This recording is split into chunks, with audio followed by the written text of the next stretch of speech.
Course 8 unit 3 से शिक्षा Shastri Paulo फेरा के बारे में, उनके जीवन वृत्ति, उनके शैक्षिक दर्शन, उनके द्वारा सुझाए गए पाठ्यक्रम, शिक्षा के उद्देश्य पर हम प्रकाश डालना चाहूँगा। सबसे पहले मैं इनके जीवन वृत्ति पर कहना चाहूँगा कि पॉलो फेरा का जन्म ब्राज़ील के उत्तर पूर्वी दिशा के रेसिक नामक एक शहर में 1921 ईस्वी में एक मध्यम वर्गीय परिवार में हुआ था। जिस समय इनका जन्म हुआ उस समय उस देश की आर्थिक स्थिति बहुत ही दयनीय थी। यहाँ तक कि ऐसा कहा जाता है कि उनके परिवार में 2 समय की भोजन भी उपलब्ध नहीं था। वैसे स्थिति में इनका लालन पालन किया गया। इसके लिए इनकी प्रारंभिक शिक्षा रेसिक नगर में ही हुआ। सन 1929 ईस्वी में आर्थिक संकट के कारण इनका विद्यालय जाने आने का क्रम जो है वो अनियमित हो गया। इस दौरान उनके मन में ईश्वर के प्रति यह शंका हुआ कि अमीरी और गरीबी दोनों का स्थान क्यों दिया गया, क्योंकि अमीरी और गरीबी ईश्वर प्रदत्त न होकर सामाजिक वर्ग भेद है, इसको उन्होंने माना। इसीलिए 11 वर्ष के आयु में एक कठिन प्रतिज्ञा किया कि दुनिया में भूख से मरने वालों की संख्या हम कम से कम करने का संकल्प लेंगे। सन 1959 ईस्वी में रेसिक विश्वविद्यालय से इन्होंने डॉक्टरेट की उपाधि प्राप्त की। बाद में उसी विश्वविद्यालय में इतिहास और दर्शन शास्त्र के प्रोफेसर पद पर इनकी नियुक्ति हुई। सन 1964 में एक जन विरोधी आंदोलन जो सेना के द्वारा ब्राजील में चलाई जा रही थी, सेना ने इनके द्वारा जो जन विरोधी जो कार्यक्रम था कि हम किसी को भूख से मरने नहीं देंगे, इसके लिए जो नई समाज की उत्थान कर रहे थे ये उस समय वहाँ के सेनाओं के द्वारा इन्हें बंदी बना लिया गया और कारावास में डाल दिया गया। करीब 15 वर्षों के उपरांत 1979 में ब्राजील में जन आम क्षमा मतलब जनताओं को आम रूप से क्षमा का एक आदेश पारित हुआ, जिसमें ये जेल से निकल पाए। कुछ दिनों के उपरांत इन्होंने संयुक्त राज्य अमेरिका में रहे, फिर वहां से जेनेवा में अस्थायी रूप से रहने लगे। जेनेवा में वर्ल्ड काउंसिल फॉर चर्चेज, इसको पुनः सुनेंगे, वर्ल्ड काउंसिल फॉर चर्चेज में शिक्षा विभाग में इन्होंने काम शुरू किया। इस विभाग में रहने के कारण ऑस्ट्रेलिया, तंजानिया, पुर्तगाल, मैक्सिको के साथ साथ भारत में भी आने का मौका मिला। और इन विभिन्न देशों में आकर इन्होंने साक्षरता अभियान का एक नींव डाली और इन देशों के इस कार्यक्रम से जुड़े लोगों को जागरूक किया कि विश्व को साक्षरता मिशन में जागरूकता किया जाए और इससे होगा कि विश्व के समस्त नागरिक साक्षर से एवं साक्षरता से, अक्षर बोध से, जिनके पास अक्षर का ज्ञान नहीं है उन्हें एक समाज के मुख्य धारा में मिलने का एक स्रोत, एक शक्ति के रूप में वो उभर पाएंगे। खेरा के जीवन पर दो घटनाओं का व्यापक प्रभाव पड़ा। उन्हीं के शब्द में दिए गए एक अमेरिकी पत्रिका ओमनी, जिसमें उन्होंने साक्षात्कार के दौरान बताया था कि एक बार मैं अपने घर पर भाइयों के साथ खेल रहा था कि हमारे घर के बगीचे में पड़ोस के मुर्गी आ गई। उस मुर्गी को हम सब भाइयों ने पकड़कर अपने घर ले आया और उसको खाने का सोच उत्पन्न किया। यह भी डर हो रहा था कि माँ ने हमें बहुत इस पर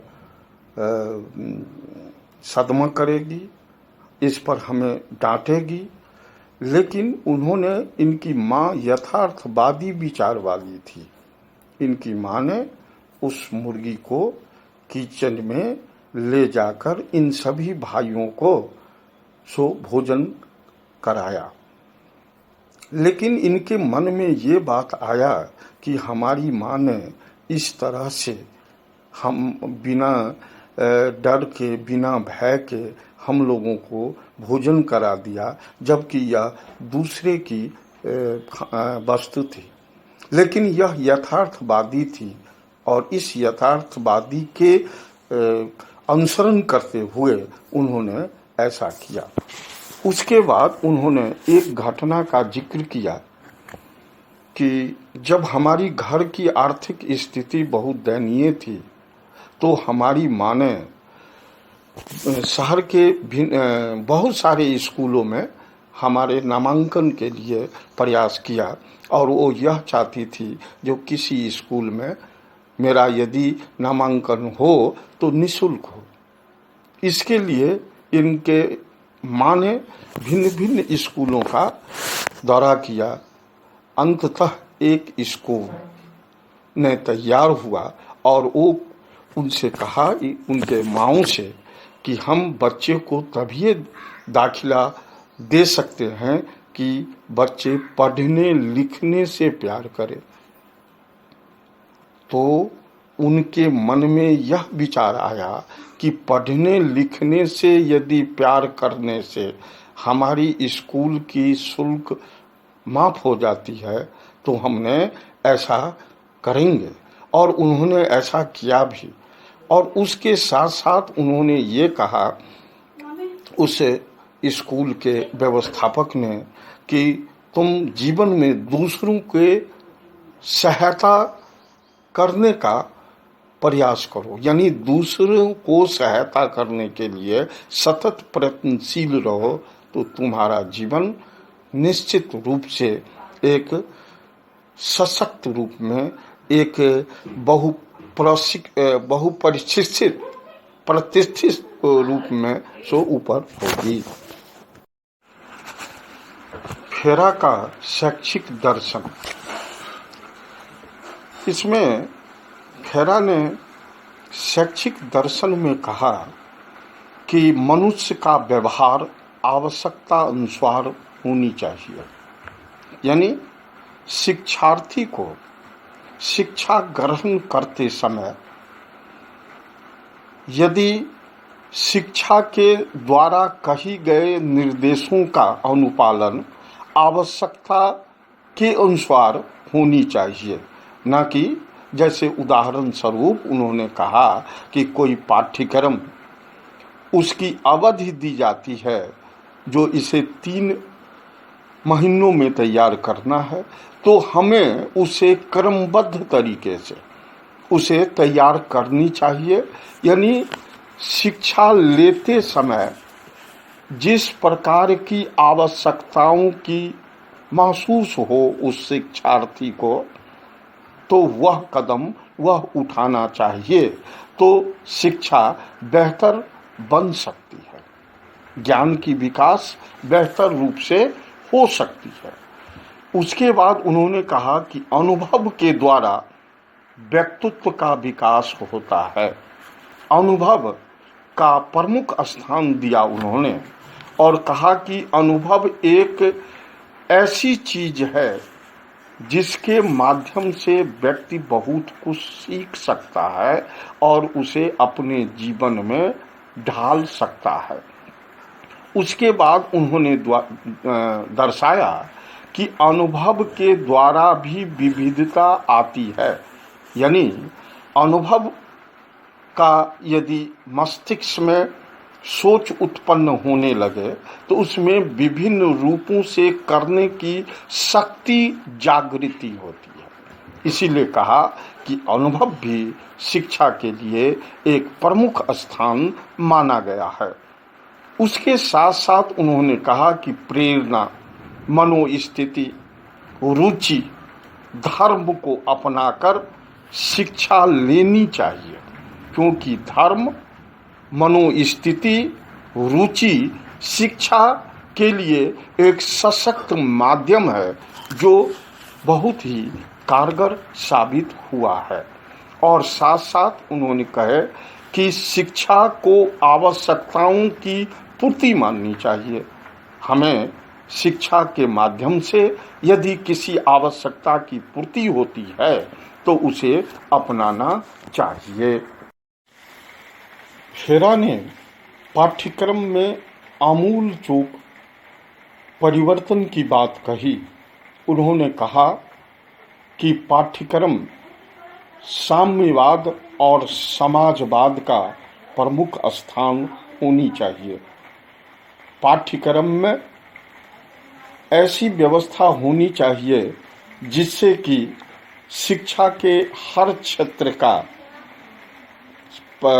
स्थान होनी चाहिए, हर विषयों का समुचित स्थान होनी चाहिए। जैसा कि उन्होंने कहा कि शिक्षण, कला, नीति शास्त्र, काम वासना, मानव अधिकार, खेल, सामाजिक कार्य, उसके बाद मापन, दार्शनिक विचार, यानी सभी तरह के विषय वस्तु को सुमेल कर पाठ्यक्रम में स्थान देना चाहिए, ताकि पाठ्यक्रम शिक्षार्थी को रुचिकर लगे और वह पाठ्यक्रम को पढ़कर अपने जीवन में ढाल सके।